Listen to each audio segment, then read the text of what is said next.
Governor Pat McCrory and Attorney General Roy Cooper were both here in Wrightsville Beach today, but even a little bit of standing water can be a breeding ground for mosquitoes. McCrory says the gas problem is a short-term problem, so students who already have degrees from the school still have valid degrees. On one side of the road there were protesters, and then a little bit closer to the Coliseum there were supporters of Trump. Both of them could face capital punishment.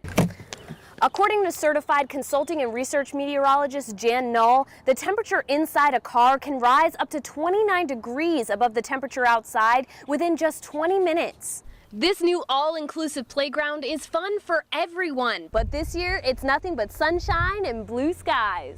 We'll take a look at projected tourism for this summer. Exploring other parts of the country and other parts of the area now as a family and not hitting the beach. So, you know, a positive out of the negative there. Yeah. Well, it's officially spring, and that means it's officially tourism season. Removal is well underway here at the Sutton Coal Ash Basin. Folks eagerly waiting on the beach, watching the Brunswick County Sheriff's Office patrolling the ocean, looking for the shark or sharks responsible. Hundreds gathered today here at the state capitol in Raleigh to show their support of the controversial House Bill 2.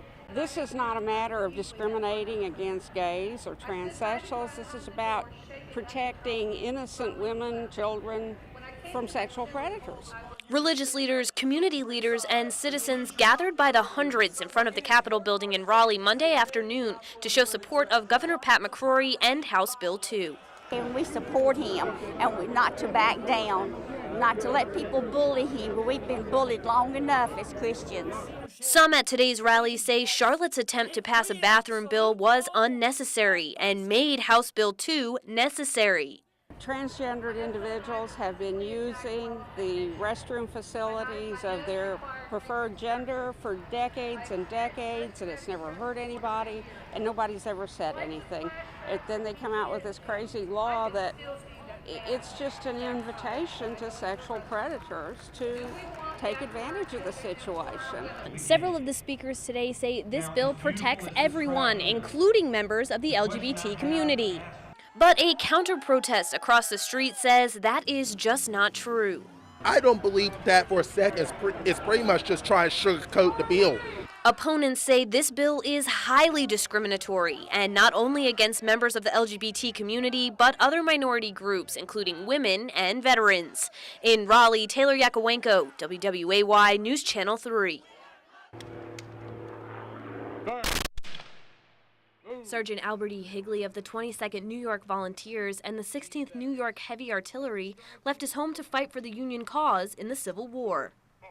Albert enlisted in the Union Army in May of 1861, 1 month after the firing on Fort Sumter, and essentially he served throughout the course of the war. He never returned. He was here in Wilmington in March of 1865 and was working in a hospital in one of the local churches when he contracted typhoid fever and died on March 31st, 1865, just a couple weeks before the end of the war.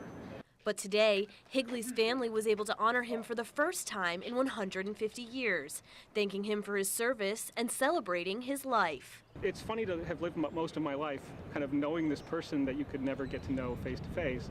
His family was able to connect with him across the decades through his diaries. And they shared those memoirs with Civil War reenactors from the state of New York.